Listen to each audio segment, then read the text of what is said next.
আমার মালিক যখন ডাক দেবে আজরাইল ধর, ওই অবস্থায় যদি থাবা মাইরা বসে বাজার, ওই অবস্থায় যদি একটু ঘুরাইয়া পইরা যাও বাজার, আর তো বাজার কোনদিন আর উঠতে পারবা না।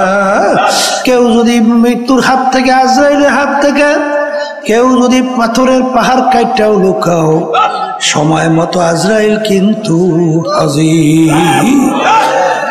বাজান মরণ তো লাগবি। একজন আর একজনকে জিজ্ঞাসা করেছিল, হুজুর মৌতের কোন নির্ধারিত সময় আছে? তখন হুজুর বলছিলেন, হ্যাঁ মৌতের নির্ধারিত সময় আছে। বলে হুজুর কিভাবে? বলে তুমি যেদিন জন্মগ্রহণ করছো সেদিন নির্ধারণ হয়ে গেল তুমি একদিন মরবা। মরণ যেহেতু লাগবে, এখন আমার বাজানদেরকে বলবো, পর্দারে মা বোনদেরকে বলবো, এখন দুনিয়ার দিকে তাকাইয়া দেখো। বাজান হারামকে হারাম বলো নাই, ঘুষকে ঘুষ বলো নাই, সুদকে সুদ বলো নাই, পরের মাল ঠগাইয়া নিজের সম্পদ বাড়াতে চিন্তাও করো নাই। সরকারি দলের সঙ্গে জড়াইয়া ক্ষমতার বলে চাঁদাবাজি, টেন্ডারবাজি, বিভিন্ন কায়দায় লুটপাট কইরা সম্পদ তৈরি করলা, একটার পর একটা বাড়ি তৈরি করলা, গাড়ির অভাব নাই। বাজানের চক্ষু বন্ধ কইরা মনকে বুঝাও, বাজান তোমার ভিতর থেকে যখন রুটা বের হবে, এখন তাকাইয়া দেখো। বল কেউ দৌড়ায় বাজারে বাঁশ কাটার জন্য, কেউ দৌড়ায় বাজারে ঘরে কাপড় কেনার জন্য, কেউ দৌড়ায় কবর খোদার জন্য, কেউ দৌড়ায় বড়ই পাতা দিয়া গরম পানি খাওয়ার জন্য। আর একদল বলে তাড়াতাড়ি করো, তাড়াতাড়ি করো, বেশিক্ষণ থাকলে ফুইলা ফাইটা পয়সা গন্ধ হইয়া যাবে। এখন তাড়াহুড়া কইরা তোমাকে নামাইয়া নিয়ে যায়। এখন তাকাইয়া দেখো, যেই ঘরের জন্য, যেই সম্পদের জন্য জীবন শেষ করলাম, বাজান সেই ঘরে তোমাকে জায়গা দেয় না। হারামকে হারাম মনে করো নাই, ঘুষকে ঘুষ মনে করো নাই। বাজান যেই সম্পদ তুমি আমার মালিকের হুকুমের বিরুদ্ধাচারণ করলা, রসুলের হুকুমের বিরুদ্ধাচারণ কইরা কামাই করলাম, এত টাকা রাখবা কোথায়? কাপড়ে যে পকেট না। আল্লাহর বান্দারা, পর্দালে মা বোনেরা, এখন তাকাইয়া তাকাইয়া মনকে বুঝাও রে মন। আল্লাহ তোমার গায়ের জামাটা পর্যন্ত কাইটা বের করে ফেলায়, কোমরের টাকা চাবিরে কাইটা নিয়ে যায়। এখন তাকাইয়া দেখো, সাদা তিনটা কাপড় দিয়া তোমাকে প্যাঁচ দেয়, মাথার ভিতরে, মাজার ভিতরে, পায়ের ভিতরে বাঁধে। এখন তাকাইয়া দেখো কেমন একটা প্যাকেট করে ফালাইয়া রাখছে। এখন মনটাকে বুঝারে, মন কই গেল আমার পীরগিরি, কই গেল আমার মুফতিগিরি, কই গেল আমার মুহাদ্দিসগিরি, কই গেল আমার ইমামগিরি, কই গেল আমার মেম্বারগিরি, চেয়ারম্যানগিরি, কই গেল আমার এমপিগিরি, কই গেল আমার টাকার গরম, ক্ষমতার গরম, কই গেল আমার বংশের গরম, কই গেল আমার শিক্ষার গরম, কই গেল আমার সভাপতিগিরি, আমার সেক্রেটারিগিরি। এই তওবা করতে দেরি, মালিক মাফ করতে দেরি না। জোরে বলাই কথা ঠিক কিনা? এই দুইটা আমল। 3 নম্বর আমল, মালিকের কাছে বেশি বেশি বলা লাগবে, রব্বুল আলামিন আপনি আমাকে বেহেশত দান করে। রমজানের ভিতরে বিশেষ করে এই 4টি আমলের কথা বেশি বেশি বলতেছি, কথা ঠিক না? ঠিক, এর সবসময় আমল করব, কিন্তু রমজান একটু বেশি। তাহলে আল্লাহ রাব্বুল আলামিনের কাছে বেহেশত চাওয়া লাগবে। তা বেহেশত যখন চাবই, চাইলে কেউ ছোটটা চায়? চাইলে তো বড়টাই চাওয়া লাগে। তাহলে সবচেয়ে বড় বেহেশতের নাম হলো ফেরদাউস। হে আল্লাহ, আপনি আমাকে ফেরদাউস বেহেশত নসিব করে। আল্লাহুম্মা আমিন। আল্লাহ আপনি কবুল করে নেন। আর একটা দোয়া, রব্বুল আলামিন আপনি আমাকে জাহান্নাম থেকে মুক্তি দান করেন। কি থেকে? জাহান্নাম থেকে মুক্তি দান করে। এই আল্লাহর বান্দারা, এই 12 মাসের ভিতরে সবচেয়ে সম্মানিত সর্দার মাসের নাম কি মাস? রমজান মাস। কেন হইল জানেন? এই রমজান মাসের ভিতরে আল্লাহ রাব্বুল আলামিন কুরআনুল কারীম নাযিল করছে। সবাই বলেন সুবহানাল্লাহ। আল্লাহ কি বলছেন? শাহরু রমাদানাল্লাযী উনজিলা ফীহিল কুরআন। এই রমজান মাসের ভিতরে আমি কুরআনুল কারীম নাযিল করলাম। তাহলে কুরআনুল কারীমের সম্মানে মাস কি হইল? জোরে কান, জোরে কান। সম্মানিত হইল, ঠিক কি না? এই যেই রাত্রিটা 1000 মাসের চেয়ে উত্তম, এই রাত্রিটা 1000 মাসের চেয়ে উত্তম হইল কেন? ওই রাত্রিতে আল্লাহ রাব্বুল আলামিন কুরআনুল কারীম নাযিল করছে। সবাই বলেন সুবহান। আল্লাহ রাব্বুল আলামিন বলছেন, ইন্না আনজালনাহু ফি লাইলাতিল কদর ওয়া মা আদরাকা মা লাইলাতুল কদর লাইলাতুল কদরি খায়রুম মিন আলফি শাহর তানাজ্জালুল মালাইকাতু ওয়ার রূহ ফিহা বিইজনি রাব্বিহিম মিন কুল্লি আমর সালামুন হিয়া হাত্তা মাতলাইল ফাজর। তাইলে ওই রমজান মাসের ওই রাত্রিতে কুরআনুল কারীম কি হয়েছে না? তাহলে ভালো করে বুঝেন, এই কুরআনুল কারীমের সম্মানে মাস কি হইল? সম্মানিত। বলেন, এই কুরআনুল কারীম নাযিল হওয়ার কারণে রাত্রি কি হইল? সম্মানিত হইল। যেই নবীর উপরে কুরআনুল কারীম নাযিল হইল, সেই নবী সমস্ত 1 লক্ষ বা 2 লক্ষ 24,000 নবী রাসূলদের ভিতরে সম্মানিত। কি জোরে বলেন, কথা ঠিক না ভাই? ঠিক। যেই উম্মতের উপরে কুরআনুল কারীম নাযিল হলো, সেই উম্মত সমস্ত নবীদের উম্মতদের ভিতরে সম্মানিত। কিসের কারণে? কুরআনুল কারীমের সম্মানের কারণে। কথা ঠিক কিনা? এখন আমার ভাইদেরকে বলবো, পর্দা আলে মা বোনদেরকে বলবো, কুরআনুল কারীমের সম্মানে মাস সম্মানিত, রাত্রি সম্মানিত, নবী সম্মানিত, উম্মত সম্মানিত। এখন যেই আল্লাহর বান্দা বান্দি কুরআনুল কারীম অনুযায়ী নিজের জীবনকে পরিচালনা করবে, সেই ব্যক্তিও সমস্ত মানুষের ভিতরে সম্মানিত। বলেন, কথা ঠিক কিনা? বাস্তবতা আছে না নাই? আয়েশা সিদ্দিকা রাদিয়াল্লাহু তাআলা আনহা, তাকে একজনে প্রশ্ন করলেন যে আল্লাহর রাসূলের চরিত্র ছিল কি? একটু বলেন, আল্লাহর রাসূলের চরিত্র কি ছিল? তখন তিনি ধমকের সুরে বলে, তুমি কি কুরআনুল কারীম পড়ো নাই? বলে, পড়ছি তো। বলে, খুলুকুহুল কুরআন। পুরা 30 পারা কুরআনুল কারীমে হলো আল্লাহর রাসূলের চরিত্র। তাহলে আমার নবী সমস্ত মানুষের ভিতরে, সমস্ত আউলিয়াদের মধ্যে, সমস্ত নবীদের ভিতরে সম্মানিত। কথা ঠিক কিনা? এখন আমার বাজানদেরকে বলবো, দুনিয়াতে সম্মানিত হইতে চান? আসতে কয়। আখেরাতে সম্মানিত হইতে চান? তাহলে দুনিয়া এবং আখেরাতে যদি সম্মানিত হইতে চান, তাহলে কুরআনুল কারীম অনুযায়ী নিজের জীবনকে পরিচালনা করেন, তাইলে আল্লাহ সম্মান দান করবে। বাস্তবতা আছে না নাই? এই সৌনে আল্লাহর কত ফজল করি রহমাতুল্লাহ আলাই, কি আল্লাহ তাকে সম্মান দিছিল? আসতে কয়, দিছিল। কেমন সম্মান জানেন? আল্লাহ বলছেন, আমার ওলিদের সম্মানে, এর বিরহে বেদনায় আসমান পর্যন্ত কান্দে। হাদিসের ভিতরে আসে, আল্লাহর কুতুব দুনিয়া থেকে বিদায় হওয়ার পরে আসমান কাঁদছিল। দেখছেন কেনা কেনা? দেখছেন? আল্লাহু আকবার। এই আকাশ একেবারে জগজগে পরিষ্কার। হঠাৎ আকাশটা একটু হালকা মেঘাচ্ছন্ন হইয়া পিরি পিরি পিরি পিরি একটু আকাশ আসমান কাইয়া, আবার মেঘ কাইটা যেই সূর্য, সেই সূর্য যেই পরিষ্কার, সেই পরিষ্কার। কি বুঝলেন কি? হ্যাঁ, আল্লাহর বান্দা দাদাদের রহমাতুল্লাহর কথা শুনছিলাম। বয়ান করতে করতে একসময় বলছিল যে, মানুষ তোমরা তো আমার কথা শোনো না, গরু কি যদি বলি গরু আমাদের কথা শুনবে। এই কথা বললে দূরে একটা গরু, দাদাজান বলে এরকম হাত উঠেই বলে, গরুর দিকে আয়। ডাক দেওয়ার সঙ্গে সঙ্গে রশি সেইরা গরু এসে সামনে দাঁড়িয়ে গেছে। কি পশুরা সম্মান করে না? সাহাবায়ে কেরামদের জামাত জানেন না? এই এক এলাকায় যখন দিনের দাওয়াত দিতে গেল, এলাকার লোক এত খারাপ, দাওয়াত তো গ্রহণ করলোই না, বরঞ্চ সাহাবায়ে কেরামদের একটু বসার জায়গাও দেয় না। এখন রাত্রি হয়ে গেছে, কোথায় বসবে, কোথায় থাকবে? সাহাবায়ে কেরামদের আমি সিদ্ধান্ত নিল যে আজকে রাত্রে আমরা জঙ্গলের ভিতরে রাত্রি যাপন করব।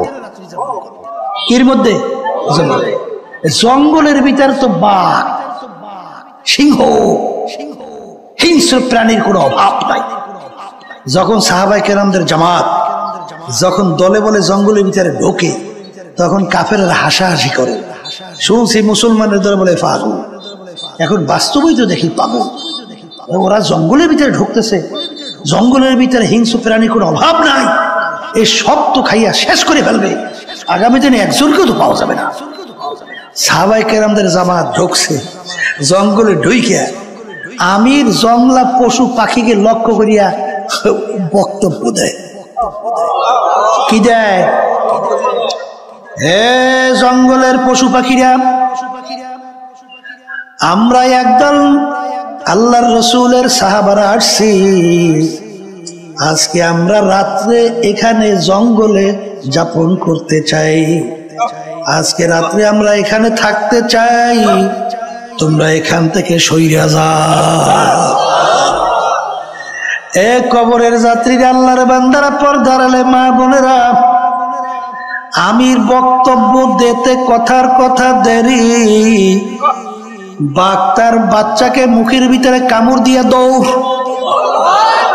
সিংহ তার বাচ্চাকে নিয়ে দৌড়ায়, গর্তের ভিতর থেকে সাপ উঠা দৌড়ের পর দৌড়, এমনকি গর্তের পিপিলিকা পর্যন্ত ওইটা পুরা জায়গায় একেবারে পরিষ্কার।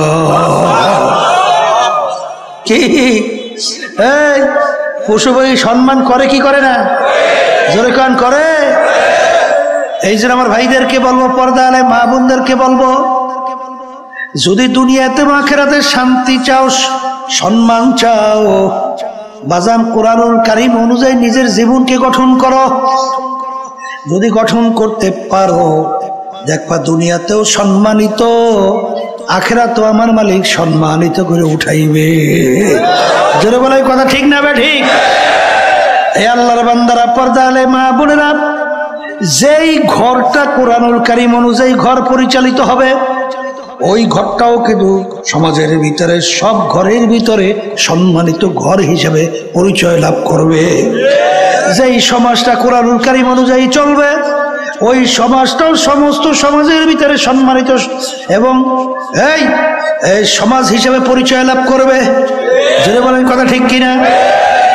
যেই রাষ্ট্র কোরআনুল কারীম অনুযায়ী চলবে, ওই রাষ্ট্র কিন্তু সমস্ত দেশের ভিতরে সম্মানিত রাষ্ট্র হিসেবে পরিচয় লাভ করবে। কথা ঠিক না বা ঠিক? এই জন্য আমার বাজানদেরকে বলবো, পর্দা আলে মা বোনদেরকে বলবো, বাজান ওয়াজ তো শুনলাম, আমল করা হইলো সবচেয়ে বড় কথা। ঠিক কিনা? এই আল্লাহর বান্দারা, পর্দা আলে মা বোনেরা, আমি আপনাদের সামনে আয়াত শরীফ তেলাওয়াত প্রথম করছিলাম। আল্লাহ রাব্বুল আলামিন বলেন, প্রত্যেকটা জানদার যাদের রূহ আছে, একদিন না একদিন তার মৌতের শরাব পান করা লাগবে। ওয়ালাউ কুনতুম ফি বুরুজিন মুশাইয়াদা, কেউ যদি মৃত্যুর হাত থেকে, আজরাইলের হাত থেকে কেউ যদি পাথরের পাহাড় কাইটাও লুকাও, সময় মতো আজরাইল কিন্তু হাজির। বাজান মরণ তো লাগবি। একজন আর একজনকে জিজ্ঞাসা করেছিল, হুজুর মৌতের কোন নির্ধারিত সময় আছে? তখন হুজুর বলছিলেন, হ্যাঁ মৌতের নির্ধারিত সময় আছে। বলে হুজুর কিভাবে? বলে তুমি যেদিন জন্মগ্রহণ করছো সেদিন নির্ধারণ হয়ে গেল তুমি একদিন মরবা, মরণ যেহেতু লাগবে। এখন আমার বাজানদেরকে বলবো, পর্দা আলে মা বোনদেরকে বলবো, এখন দুনিয়ার দিকে তাকাইয়া দেখো। বাজান হারামকে হারাম বলো নাই, ঘুষকে ঘুষ বলো নাই, সুদকে সুদ বলো নাই, পরের মাল ঠগাইয়া নিজের সম্পদ বাড়াতে চিন্তাও করো নাই। সরকারি দলের সঙ্গে জড়াইয়া ক্ষমতার বলে চাঁদাবাজি, টেন্ডারবাজি, বিভিন্ন কায়দায় লুটপাট কইরা সম্পদ তৈরি করলা, একটার পর একটা বাড়ি তৈরি করলা, গাড়ির অভাব নাই। বাজানের চোখ বন্ধ করে মনকে বুঝাও, বাজান তোমার ভিতর থেকে যখন রুটা বের হবে, এখন তাকাইয়া দেখো। বল কেউ দৌড়ায় বাজারে বাঁশ কাটার জন্য, কেউ দৌড়ায় বাজারে ঘরে কাপড় কেনার জন্য, কেউ দৌড়ায় কবর খোদার জন্য, কেউ দৌড়ায় বড়ই পাতা দিয়া গরম পানি খাওয়ার জন্য। আর একদল বলে তাড়াতাড়ি করো, তাড়াতাড়ি করো, বেশিক্ষণ থাকলে ফুইলা ফাইটা পয়সা গন্ধ হইয়া যাবে। এখন তাড়াহুড়া কইরা তোমাকে নামাইয়া নিয়ে যায়। এখন তাকাইয়া দেখো, যেই ঘরের জন্য, যেই সম্পদের জন্য জীবন শেষ করলাম, বাজান সেই ঘরে তোমাকে জায়গা দেয় না। হারামকে হারাম মনে করো নাই, ঘুষকে ঘুষ মনে করো নাই। বাজান যেই সম্পদ তুমি আমার মালিকের হুকুমের বিরুদ্ধাচারণ করলা, রসুলের হুকুমের বিরুদ্ধাচারণ কইরা কামাই করলাম, এত টাকা রাখবা কোথায়? কাপড়ে যে পকেট না। এই আল্লাহর বান্দারা, পর্দা আলে মা বোনেরা, এখন তাকাইয়া তাকাইয়া মনকে বুঝাও রে মন। আল্লাহ তোমার গায়ের জামাটা পর্যন্ত কাইটা বের করে ফেলায়, কোমরের টাকা চাবিটা কাইটা নিয়ে যায়। এখন তাকাইয়া দেখো, সাদা তিনটা কাপড় দিয়া তোমাকে প্যাঁচ দেয়, মাথার ভিতরে, মাজার ভিতরে, পায়ের ভিতরে বান্ধে। এখন তাকাইয়া দেখো কেমন একটা প্যাকেট করে ফালাইয়া রাখছে। এখন মনটাকে বুঝারে মন, কই গেল আমার পীরগিরি, কই গেল আমার মুফতিগিরি, কই গেল আমার মুহাদ্দিসগিরি, কই গেল আমার ইমামগিরি, কই গেল আমার মেম্বারগিরি, চেয়ারম্যানগিরি, কই গেল আমার এমপিগিরি, কই গেল আমার টাকার গরম, ক্ষমতার গরম, কই গেল আমার বংশের গরম, কই গেল আমার শিক্ষার গরম, কই গেল আমার সভাপতিগিরি, আমার সেক্রেটারিগিরি। এখন তাকাইয়া দেখো, তোমাকে যখন প্যাকেট কইয়া ফেলাইয়া রাখে, এখন মনটাকে বুঝাও রে মন, এই বান্দের মাধ্যমে তোমাকে সিগন্যাল দেয়। আরে মাথার বান্দে বুঝা গেল রে মন, আর কোনদিন মাথা নাড়ার শক্তি দেয়। বাজার বান্দে বুঝা গেল রে মন, আর কোনদিন উঠে বসা শক্তি নাই। পায়ের বান্দে বুঝা গেল রে মন, আর কোন দিন হেঁটে চলার শক্তি নাই। এ কবরের যাত্রী, এখন তাকাইয়া দেখো, তোমাকে নিয়ে কবরের ভিতরে রাখলো। এখন বাজান কবরের রাইখা বাঁশের ছাউনি শুরু হয়ে গেল। এরপর বাজান কেলার বরফ দেওয়া শুরু হয়ে গেল। এখন মাটির উপরে মাটি, এখন আর কেউ কবরে নাই। এখন নাফরমান ডাক দিকে তাকাইয়া দেখে মাটি, বামে দেখে মাটি, নিচে মাটির বিছানা, উপরেতে চাপা মাটি, ভাইগা যাইতে পারবা না।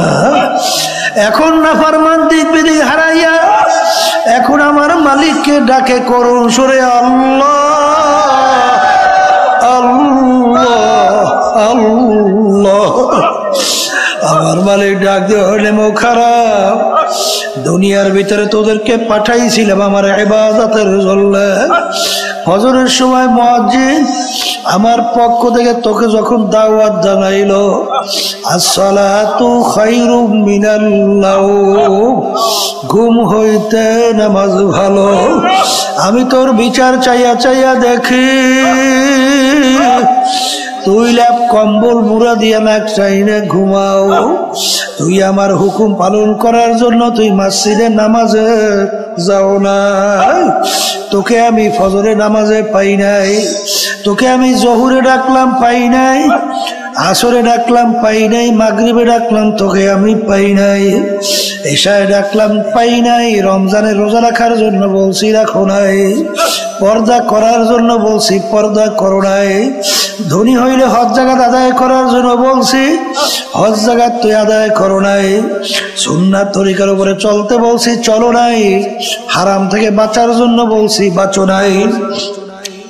এই নাফরমান স্বাধীনতা পাইয়া পরীক্ষার হলের ভিতরে যা মনে করে তা করছো, আমি তোকে পরীক্ষার হলে কিছু বলি নাই। এখন তুই কবরে আসছ, এখন তুই শত শত বছর তুই আমাকে ডাকবি। দুনিয়ায় যেরকম তুই আমাকে ভুইলা গেছিলি, এইভাবে আমিও তোকে ভুইলা গেলাম। তুই আমাকে শত শত বছর ডাকবি,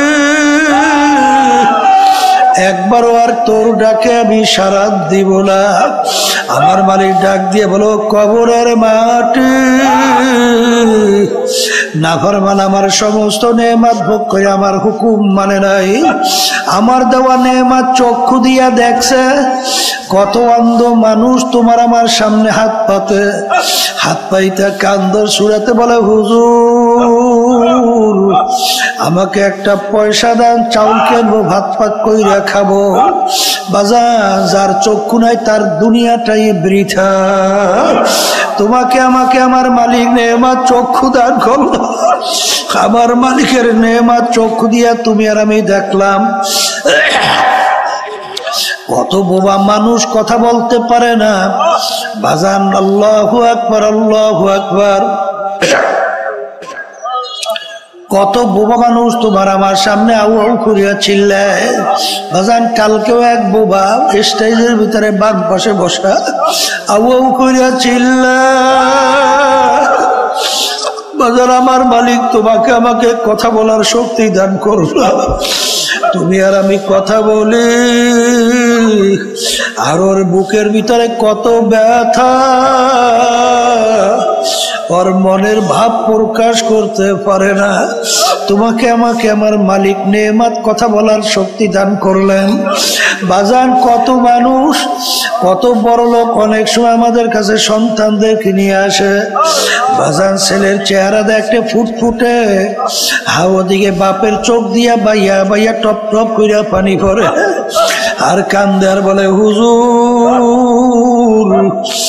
আমার বাচ্চাটার জন্য একটু দোয়া করে। হুজুর মালিক ওকে প্রতিবন্ধী বানাইছে। হুজুর ভালো বন্ধ কিছু বোঝে না।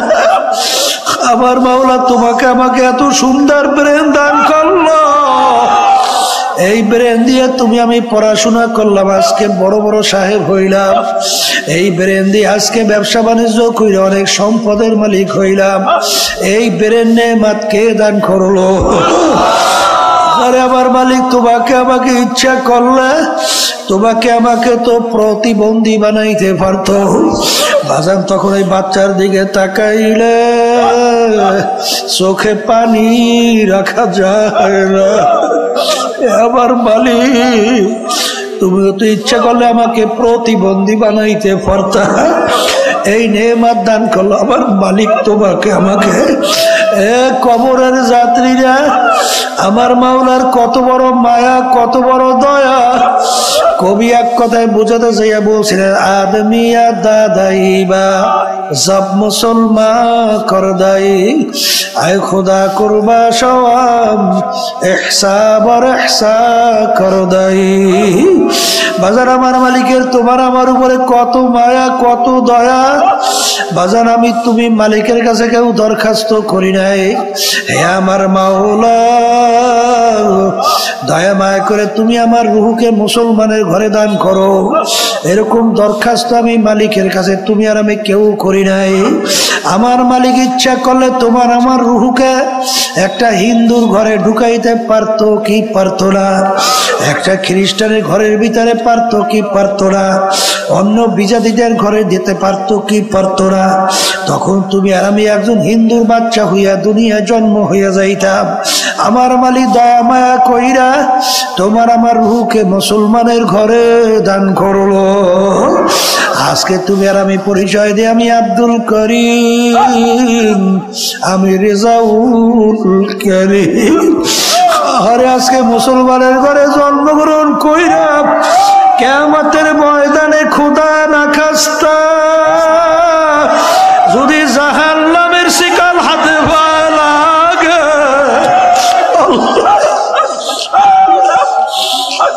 এর সে কপাল পোড়ার সারে জাহানে হইতে পারে।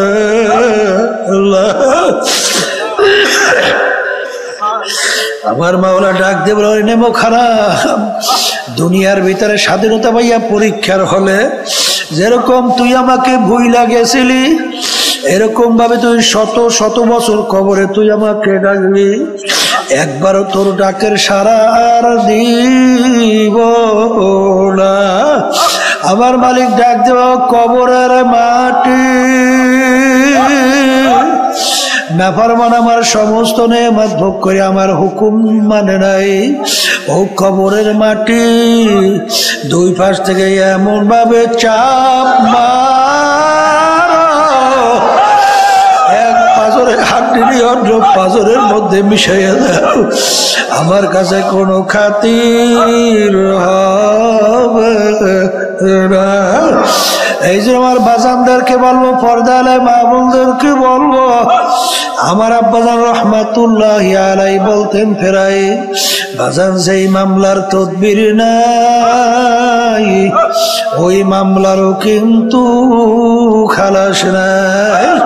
এই জন্য আল্লাহর ওলিদের ইতিহাস পড়লে দেখবেন, আমার আব্বাজান রহমাতুল্লাহ আলাইহি তার কাছে শুনছিলাম বাজান, আমার দাদাজানের কথা উল্লেখ করে বলছিলেন, আমার দাদাজান রহমাতুল্লাহি আলাইহি ইন্তেকালের আগে আগে চকির উপরে বসে পাশি কবরস্থান তাকাইয়া তাকাইয়া পোলাপানের মতো ওয়াও কইরা চিল্লাইয়া কান্দে, আর দুই চোখ দিয়া পানি বাইয়া বাইয়া টপ টপ কইরা পড়ে, আর মালিকের দিকে ফিরা করুণ সুরে ডাক দেয়, ওরে আমার মাওলা রে,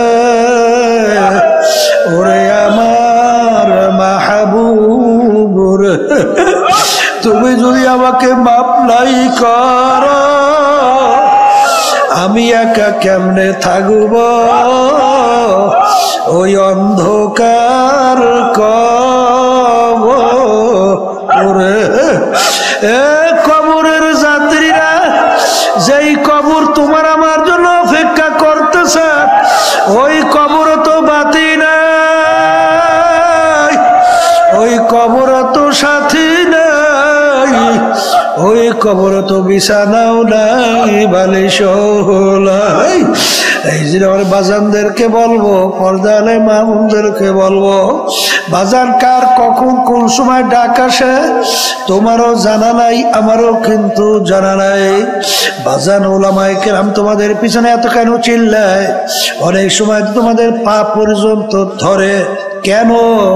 আমার আব্বাজান রহমাতুল্লাহ একটা উদাহরণ দিয়ে বলতেন, বাজান একটা 2-2.5 বছরের বাচ্চা পেয়ালা নিয়ে পানির ঘাটলায় যাইয়া পানি নিয়ে খেলা করে, বাজান পানির খেলা পাইয়া বাচ্চা খটখট করে হাসে, ঘাটলায় আর কোনো লোক নাই। একটা বাজান বুঝদার মানুষ যখন ঘাটলার পাশ থেকে রওনা করে, যখন দেখবে একটা বাচ্চা একা পানির ঘাটলায় খেলা করে খটখট করে হাসে, ওই বুঝদার জিব্বা কামড় দিয়া দৌড় দেয়, যাইয়া বাচ্চাকে ধরে, বাচ্চার যখন পানির খেলার মজা ছুইটা যায়, বাজান জোরে চিল্লায়, তাকে লাথি মারে, কামড় দেয়। বাজান যত চিল্লায়, যত কামড় দেয়, যত লাইঠায়, ওই বুঝদার কিন্তু তাকে ছাইরা দেয় না, বরঞ্চ বুঝদার ডাক দিয়ে বলে, বাচ্চারে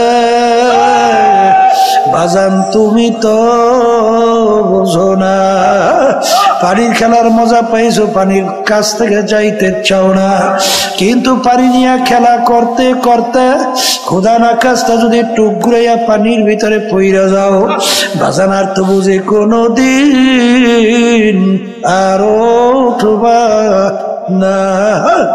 এ আল্লাহর বান্দারা, কবরের যাত্রীরা, আমরা ওলামায়ে কেরাম হক্কানি কোরআন এবং হাদিস অনুযায়ী বাজান দেখতেছি, এক শ্রেণী আমার বাজানরা, এক শ্রেণী পর্দার আড়ালের মা বোনেরা মেয়েদের সঙ্গে ছেলেরা আড্ডা মারতে মজা পাইয়া, মেয়েরা ছেলেদের সঙ্গে আড্ডায় মজা পাইয়া, গান বাজনা বেহায়াপনা অশ্লীলতায় মজা পাইয়া, নামাজ ছাইরা ঘুমে মজা পাইয়া, হারাম হালাল তো মিস কইরা, না খাইয়া না চইলা মজা পাইয়া, বাজান জাহান্নামের কিনারায় বসে খেলা করে, খটখট কইরা হাসে।